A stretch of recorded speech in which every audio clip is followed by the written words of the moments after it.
आज है तारीख 3 अक्टूबर, दिन गुरुवार। ये बीबीसी हिंदी का पॉडकास्ट दिन भर पूरा दिन पूरी खबर है। मेरा नाम है प्रियंका और मैं हूँ सुमिरनप्रीत Kaur.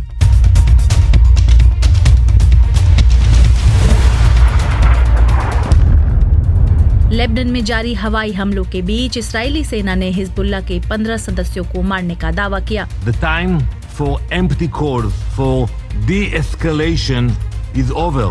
How can you do that? Israel बोला पीछे हटने का वक्त गया। मध्य पूर्व के बिगड़ते हालात के बीच भारत का क्या है दांव पर करेंगे विश्लेषण। ईदर वे अगर ये वॉर एक्सपैंड होता है तो पहले तो इवैक्यूएशन वाली प्रॉब्लम जो है वो दोनों जगह फेस इंडिया करेगा। इजराइल के अंदर भी और ईरान के अंदर भी वो फेस कर सकता है। बांग्लादेश की अंतरिम सरकार ने भारत समेत कई देशों से वापस बुलाए राजदूत। क्या ये कोई संकेत देने की कोशिश है? परिवर्तन की बात है तो एक तो निश्चित रूप से 2 साल हो चुके थे, तो मुझे लगता है कि बांग्लादेश गवर्नमेंट को कुछ परिवर्तन चाहिए था और उस रूटीन में इनको परिवर्तित कर दिया गया और इनको रिकॉल कर दिया गया, क्योंकि ये बहुत कुछ हद तक रिटायरमेंट के भी बहुत नजदीक हैं। सुनेंगे कॉमेडियन कुणाल कामरा को भी, लेकिन उससे पहले देश दुनिया का हाल सुनते हैं सुमिरन से।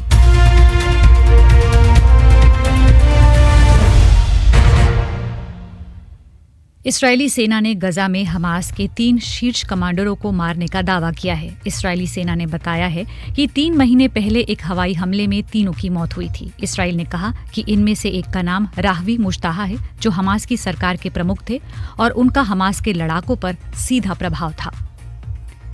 नेटो के नए प्रमुख मार्क रट यूक्रेन का दौरा कर रहे हैं। मार्क रट के साथ एक सम्मेलन के दौरान यूक्रेन के राष्ट्रपति व्लादिमीर ज़ेलेंस्की ने रूस को युद्ध में आगे बढ़ने से रोकने के लिए पश्चिमी देशों से सहयोग और लंबी दूरी के हथियारों का उपयोग करने की अनुमति देने पर और उसके महत्व पर एक बार फिर जोर दिया।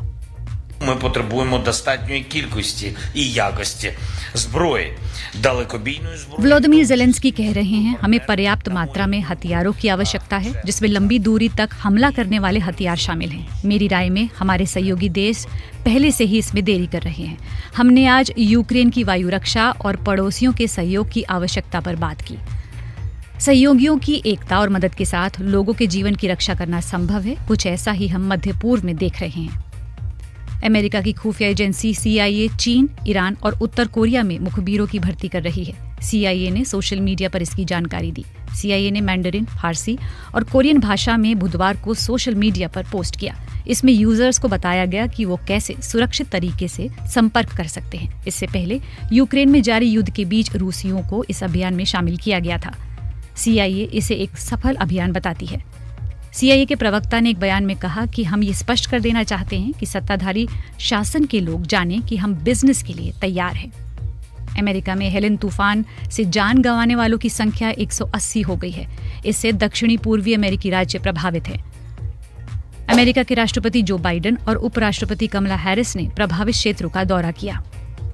ब्रिटेन ने आज हिंद महासागर में मौजूद सुदूर लेकिन रणनीतिक तौर पर अहम माने जाने वाले चेगोस आइलैंड को मॉरिशस को देने पर हामी भरती है। ये ऐतिहासिक घोषणा ब्रिटेन और मॉरिशस के प्रधानमंत्रियों के संयुक्त बयान में की गई।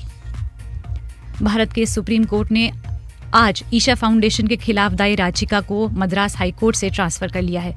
अब सुप्रीम कोर्ट ही इस मामले की सुनवाई करेगी। साथ ही तमिलनाडु पुलिस को दिए गए जांच के आदेश पर रोक लगा दी गई है। ईशा फाउंडेशन के फाउंडर जग्गी वासुदेव हैं। ईशा फाउंडेशन के खिलाफ एक शख्स ने मद्रास हाई कोर्ट में बंदी प्रत्यक्षीकरण की याचिका दायर की थी। शख्स का आरोप है कि आश्रम में उनकी 2 बेटियों को बंधक बनाकर रखा गया है।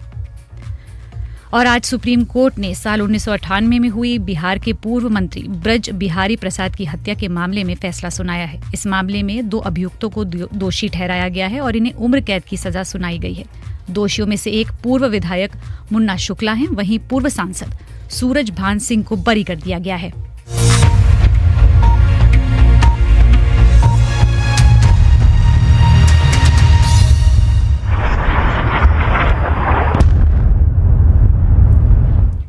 ये आवाजें लेबनान के अलग अलग हिस्सों में जारी इस्राएली हमलों की है।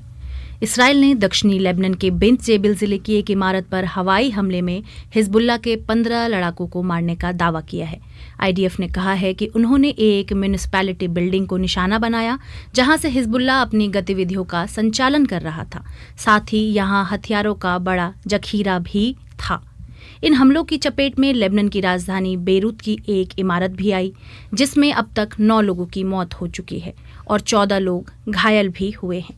अभी हाल ही में बेरूत में कुछ देर पहले ही 3 बड़े धमाकों की भी आवाज सुनी गई है।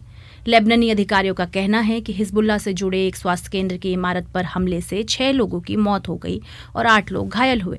हिजबुल्लाह का कहना है कि मारे गए लोगों में स्वास्थ्यकर्मी थे। इस इमारत के पास रहने वाले जमाल अब्बास ने बताया कि जिस वक्त हमला हुआ तो लोगों ने कैसा महसूस किया।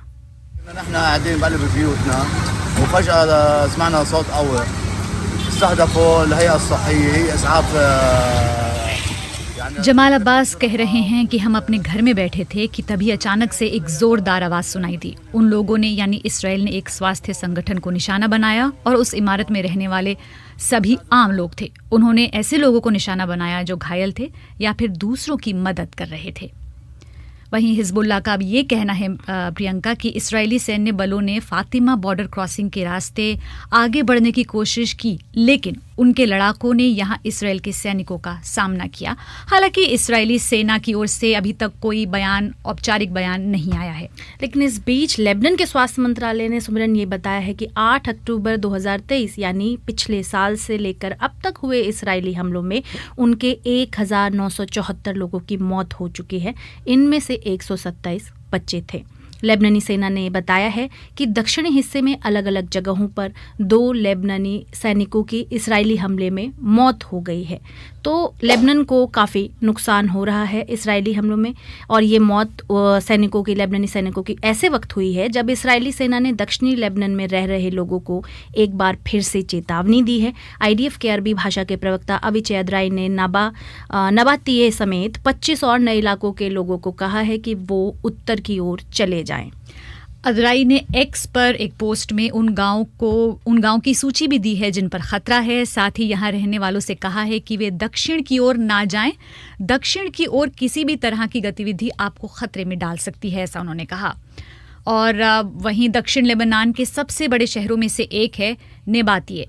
इसराइल के साथ संघर्ष शुरू होने से पहले यहाँ 60,000 1 लाख के बीच आबादी हुआ करती थी।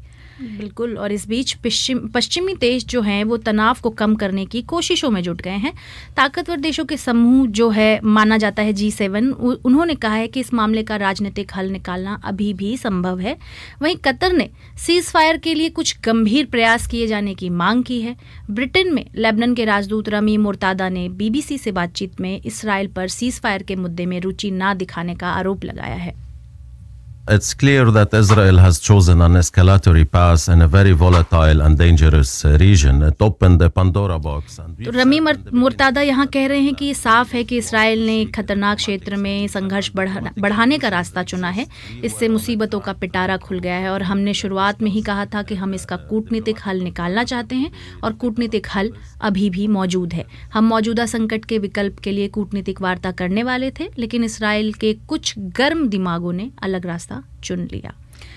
वहीं पर प्रियंका, इसराइल को भी नुकसान हुआ है। इसराइल डिफेंस फोर्सेस यानी IDF ने इससे पहले एक बयान में बताया था कि लेबनान में हिजबुल्लाह के खिलाफ कार्रवाई करने उतरे उनके 8 सैनिक मारे गए हैं। इसराइल पर सैकड़ों मिसाइलें दागने के बीच ईरान के राष्ट्रपति मसूद पेजेश्कियान कतर दौरे पर हैं। इस दौरान उन्होंने दावा किया है कि ईरान युद्ध नहीं चाहता, लेकिन उसके पास अब कार्रवाई करने के अलावा कोई विकल्प नहीं बचा। अमनियत मंतक़े अमनियत हमें मुसलमान हास्त पेजेश्कियान का कहना है कि इस क्षेत्र की सुरक्षा का मतलब सभी मुसलमानों की सुरक्षा है। हम खून खराबे से भरी कोई जंग नहीं चाहते थे। जब से मैं राष्ट्रपति बना हूं, तब से अपने हर भाषण में मैंने शांति और सुरक्षा के लिए हमारी इच्छा को बार बार दोहराया है। इस जंग के बीच में कोई भी देश या क्षेत्र फल फूल नहीं सकता है। हमारे पास जवाब देने के अलावा कोई रास्ता नहीं था। अगर इसराइल बदला लेने का फैसला करता है तो फिर उसे कड़ी प्रतिक्रिया झेलनी होगी। वहीं ईरान ने इसराइल पर किए अपने मिसाइल हमलों की निंदा करने वाले G7 देशों पर पक्षपाती और गैर जिम्मेदार होने का आरोप भी लगाया। सुब्रन, ईरान के विदेश मंत्रालय के प्रवक्ता इस्माइल बागई ने कहा है कि पश्चिमी एशिया में अस्थिरता बढ़ाने की जिम्मेदारी निश्चित रूप से G7 देशों और खासतौर पर अमेरिका की है, क्योंकि ये देश इसराइल का समर्थन कर रहे हैं और उसे हथियार भी दे रहे हैं। बिल्कुल प्रियंका, इससे पहले संयुक्त राष्ट्र सुरक्षा परिषद ने मध्य पूर्व के हालात पर एक इमरजेंसी बैठक बुलाई, जिसमें संयुक्त राष्ट्र महासचिव एंटोनियो गुटेरेस ने इस जंग का दायरा बढ़ने की आशंका जताई थी। गुटेरेस ने ईरान की ओर से इसराइल पर मिसाइल दागे जाने की भी निंदा की, लेकिन परिषद में इसराइल के राजदूत डैनी डैनन ने कहा कि संघर्ष को कम करने की मांग ने केवल ईरान को ही बुलंद कर दिया है। The time for empty calls for de-escalation is over. Danny Danon कह रहे हैं कि पीछे हटने की खोखली मांगों का वक्त निकल चुका है।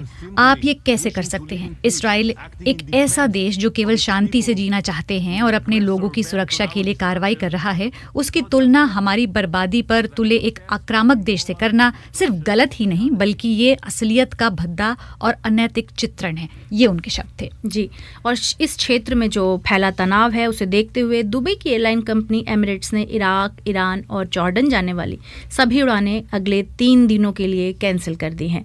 तो ईरान और इसराइल के बीच बढ़े इस तनाव से प्रभावित होने वालों में भारतीय भी शामिल हैं। सुमिरन, आगे बढ़े उससे पहले कुछ आवाज़ें आपको सुनाते हैं। अभी आधा घंटा हो गया, कह रहे थे कि हम लुकाए थे, उसमें लुका कर जो अभी जो हुआ था, अभी हम फ़ोन उठाए थे तो अभी तो लेटे थे तो कह रहे हैं कि हम जा रहे हैं ड्यूटी। तो हमने कहा कि ड्यूटी मत जाओ, चले जाओ घर पे, जैसा होगा वैसा। तो कह रहे हैं कि ठीक है, हम लोग देख लेंगे, जैसे होगा वैसे निकल जाएंगे। यहाँ पे सब लड़के सर लेबर में गए हैं और मान लीजिए काम तो आप देख ही रहे हैं इंडिया का, और सब बहुत मुश्किल हालात में सब यहाँ पे सब लोग स्थिति है। काम ज़्यादा मिलता नहीं है, इसलिए सब ज़्यादा पैसा वहाँ मिल रहा है। सर ज़्यादा के चक्कर में मान लीजिए सब लोग थोड़ा किसका मन आग में कूदने को करता है, किसी का नहीं करता है। काम सर यही लेबर रेट में गए हैं सर। जब लड़का जाते हैं सर तो चिंताएँ बहुत है। पहले सर कम थी और ज़्यादा बढ़ रही है धीरे धीरे। यहाँ पे मोदी सरकार की योजना से मतलब भर्ती आई थी यहाँ पे लखनऊ ITI कॉलेज से।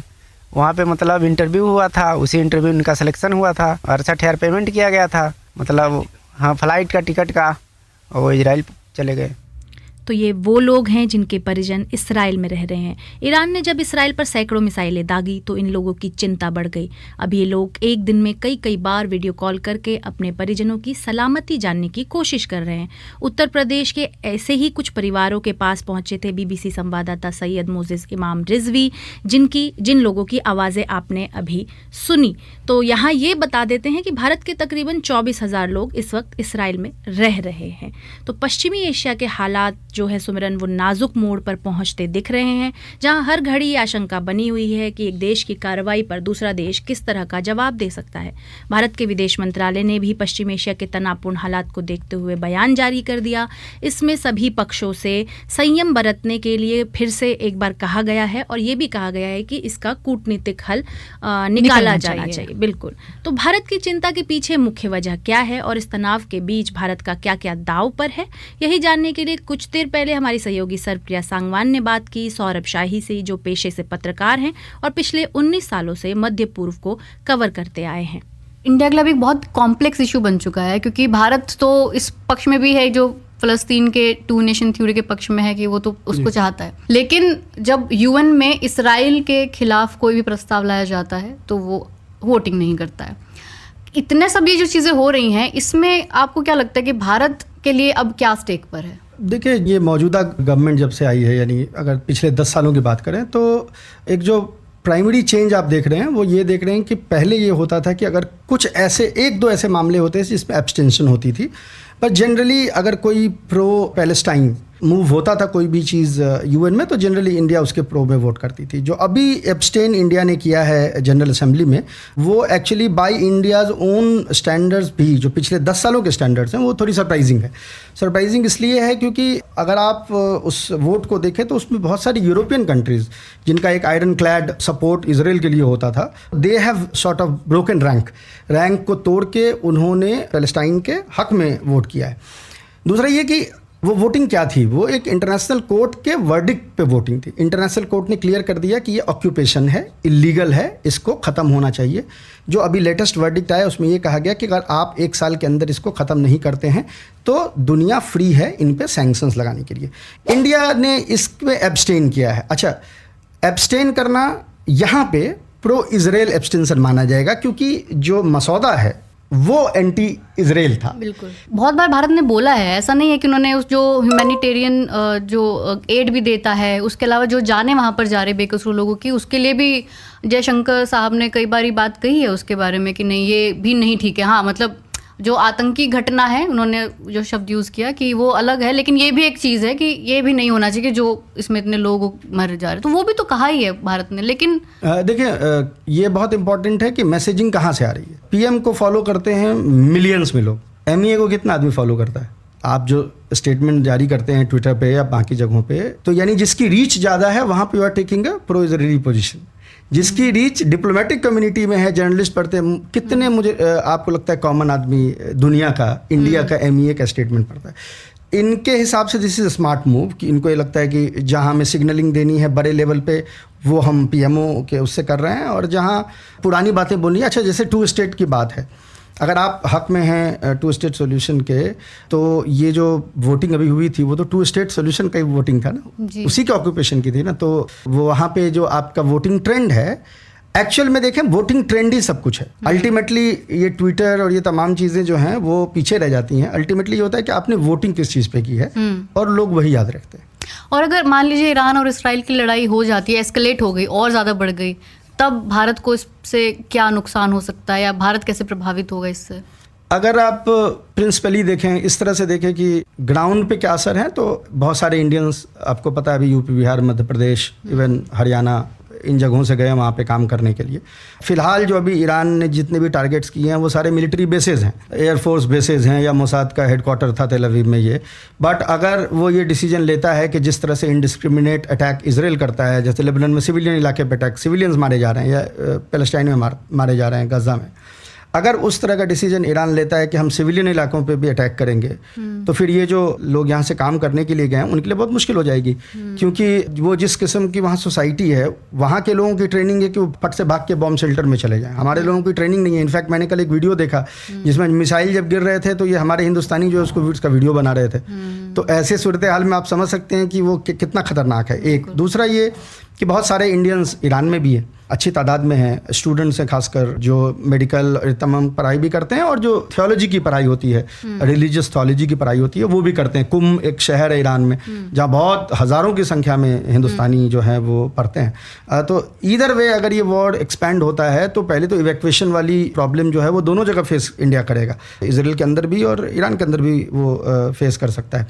इनफैक्ट ये क्वेश्चन किया जा सकता है कि आप वॉर के दरमियान में, वॉर जोन में किसी को काम करने की क्यों भेज रहे हैं? ये क्या पहले कभी हुआ है कि हम वॉर जोन में किसी को काम करने के लिए भेजते थे?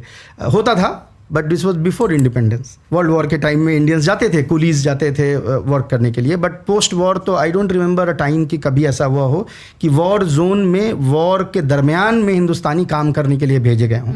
Then it will become a big headache. और इंडिया के तो दोनों ही तरफ ट्रेड रिलेशनशिप है ना, मतलब ईरान से भी है, इसराइल से भी है, उसके तो दोनों ही जगह पे फंसा हुआ, और दोनों में अगर लड़ाई होती है, कुछ युद्ध जैसा कुछ होता है, तो फिर तो इंडिया को वो फाइनेंशियली तो इम्पैक्ट हो गई। देखिए, ईरान के साथ इंडिया के अब ट्रेड रिलेशंस ऑलमोस्ट, यानी वो होंगे कुछ बिलियन डॉलर्स में हैं, लेकिन वो अगर लार्जर स्कीम ऑफ थिंग्स में it can be considered as close to zero, क्योंकि प्राइमरी जो ट्रेड था भारत का वो तेल था, क्रूड ऑयल था, वो तो बहुत पहले ज़ीरो हो गया। कुछ इंडिया के जो प्राइवेट बायर्स हैं, जिनके रिफाइनरीज हैं, वो ग्रे मार्केट से तेल उठा रहे हैं, ईरानियन तेल उठा रहे हैं, बट बहुत कम, I think less than not even 25,000 barrel, which is minuscule amount. तो ये थे पत्रकार सौरभ शाही। कार्यक्रम में आगे, Israel is at war. Israel जंग में है। We didn't want this war.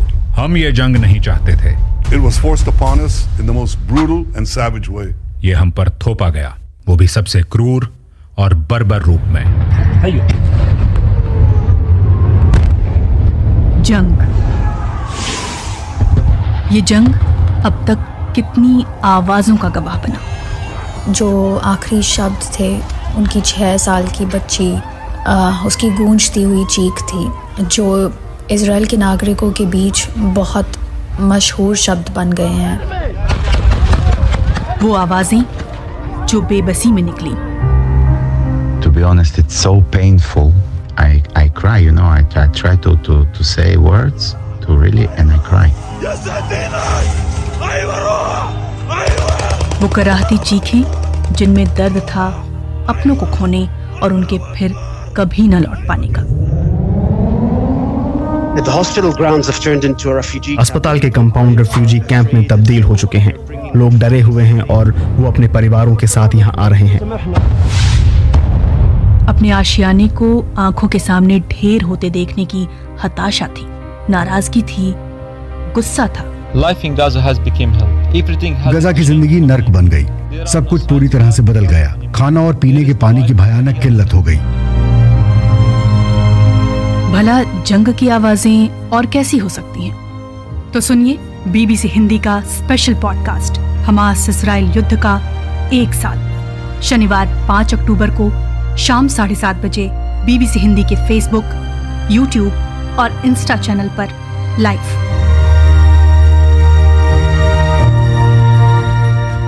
तो इस शनिवार हम आपके लिए ला रहे हैं एक खास पॉडकास्ट शो इस्राइल हमास युद्ध का 1 साल, जिसे आप BBC हिंदी के सभी सोशल मीडिया प्लेटफॉर्म्स पर लाइव सुन सकते हैं। मैं उसको कभी किधर देख लूंगा तो वापस वो चीज़ नहीं करूंगा। मैं सेम पिक्चर 2 बार नहीं बनाता। कार्यक्रम में आगे बात करेंगे कॉमेडियन कुणाल कामरा की।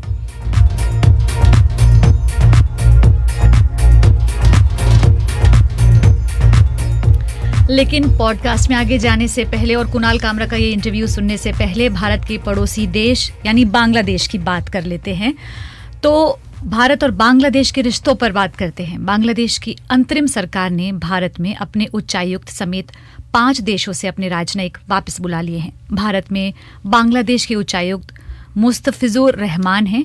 इन्हें ढाका वापस बुलाया गया है। लेकिन प्रियंका, इसमें सिर्फ भारत ही शामिल नहीं है ना? बिल्कुल, और भारत के अलावा ऑस्ट्रेलिया, बेल्जियम, पुर्तगाल और संयुक्त राष्ट्र से राजनयिकों को भी वापस बांग्लादेश ने बुला लिया है। तो भारत के पड़ोसी देश बांग्लादेश में हाल ही में हमने बड़ा राजनीतिक बदलाव देखा। कई हफ्तों तक विरोध प्रदर्शन चले और फिर शेख हसीना जो पूर्व प्रधानमंत्री थी, उन्हें 5 अगस्त को अपनी सरकार मतलब छोड़ के, अपना पद छोड़कर देश बिल्कुल वो भारत आ गई। और उसके बाद जो नोबेल शांति पुरस्कार विजेता रह चुके हैं मोहम्मद यूनुस, उनके नेतृत्व वाली अंतरिम सरकार वहां बनी। और जब से उनकी सरकार बनी है तब से भारत और बांग्लादेश के रिश्तों में एक असहजता देखी जा रही है, एक असर देखा जा रहा है। तो अब ये जो मौजूदा कदम है बांग्लादेश का, उसे बांग्लादेश और भारत के रिश्तों में आए इस बदलाव से भी जोड़कर देखा जा रहा है।